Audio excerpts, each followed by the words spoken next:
Ministries ہیں ان کے نام بھی پیسے نکلتے ہیں، آ جائیں گے. ہاں تو میرا پوائنٹ یہ ہے کہ یہ آپ اس طرح پھر ادارہ نہیں چلا سکتے. ٹھیک ہے سر، ابھی ایک بات چھوٹی سی بریک لے لیں اور بریک کے بعد واپس آتے ہیں، اسی نقطے سے اٹھاتے ہیں. رہیے گا لیکن ہماری بجٹ ٹرانسمیشن کے ساتھ.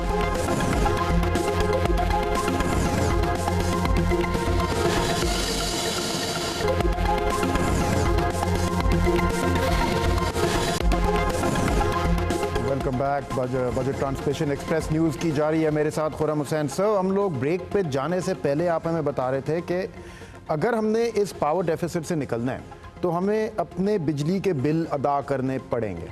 اور تو منور صاحب، پہلے آپ یہ بتائیں کہ کتنا ہے، کیا اس کا ایسٹیمیٹ ہے کیا ہمارے پاس کہ کتنے میگا واٹس یا کتنے بجلی ہے جو لوز ہو جاتی ہے ہمارے سسٹم میں، جو میٹر تک پہنچتی نہیں ہے؟ جی، وہ جو اوور آل جو پیپکو کے سسٹم میں ہے، جو سارے ڈسکلوز آ رہا ہے، وہ 21-22% کہی جاتی ہے آن پیپر. ایکچولی یہ میرے حساب سے 2-3% زیادہ ہے. کراچی الیکٹرک کی 34 سے لے کے 40% تک چلی جاتی ہے.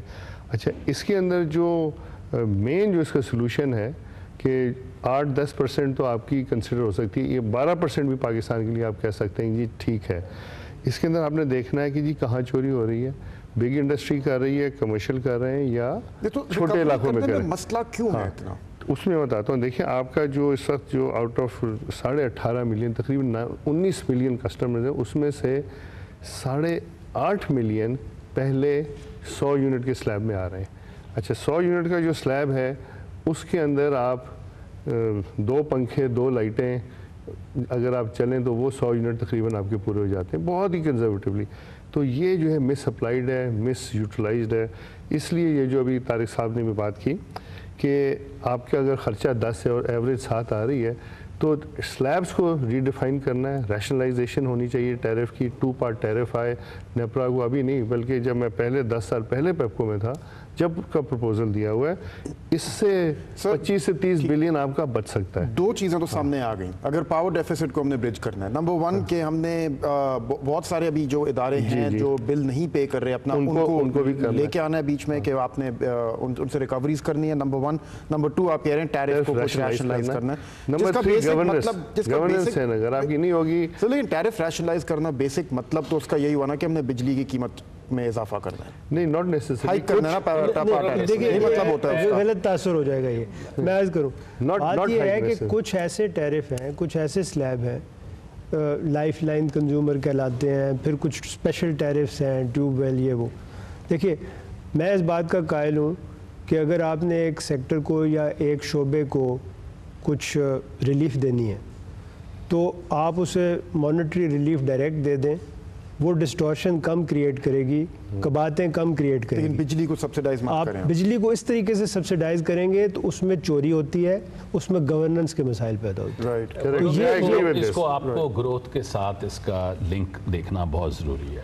دیکھیں جی، سب سے پہلے تو یہ ہے کہ آپ کا جو ایوریج سٹیزن ہے نا، اس کے لیے پریشانی کی وجہ یہ نہیں ہے کہ بجلی بند ہو جاتی ہے. پریشانی کی وجہ یہ ہے کہ اس کو حل نظر نہیں آتا. اگر اس کو پتہ ہونا کہ آج سے 1 سال میں، 2 سال میں، 3 سال میں یہ مسئلہ ختم ہو جائے گا. 3-4 مین جو آپ کے نیٹ ورکس ہیں یا زیادہ نیٹ ورکس ہیں، وہاں پر کنزیومرز کو پتہ ہونا چاہیے کہ ہر مہینے میں گیپ کا سائز کیا آئے گا، اور اس گیپ کی وجہ، گیپ کا مطلب ہے ڈیمانڈ اور سپلائی کا جو گیپ ہے اس کا سائز کیا ہے ہر مہینے. اور پھر ہمیں پتہ ہونا چاہیے کہ یہ اس کی وجہ کیا ہے. کچھ وجوہات اس کی جنریشن کی طرف سے ہیں اور کچھ وجوہات اس کی ڈیمانڈ کی طرف سے. گرمیوں میں ڈیمانڈ بڑھ جاتی ہے تو ہم ڈیمانڈ کو مینیج کس طرح بہتر کر سکتے ہیں. اور پھر یہ بتائیں کہ جو ڈیمانڈ سائیڈ کے کنسرنز ہیں یا سپلائی سائیڈ کے کنسرنز ہیں، ان میں سرکولر ڈیکٹ ایک چیز ہے. ان کو کیا پالیسیز ہیں جو ان پہ عمل درآمد ہو کے ان کا حل ڈھونڈا جا رہا ہے. سب سے پہلے تو کنزیومر کو یہ بتانے کی ضرورت ہے تاکہ کانفیڈنس واپس آئے کہ گورنمنٹ اس کے بارے میں کچھ کر رہی ہے. یہ ایک بات. دوسری بات یہ ہے، اور اس کا گروتھ سے بڑا گہرا تعلق ہے، پاکستان میں اور زیادہ تر جنوبی ایشیا میں ایک بڑی عجیب چیز دیکھنے میں سامنے آتی ہے. وہ یہ ہے کہ ہمارے انڈسٹری کے ٹیرف جو ہیں وہ ریزیڈینشل ٹیرف سے زیادہ ہیں. ریزیڈینشل کنزیومرز کو ہم پروٹیکٹ کر رہے ہیں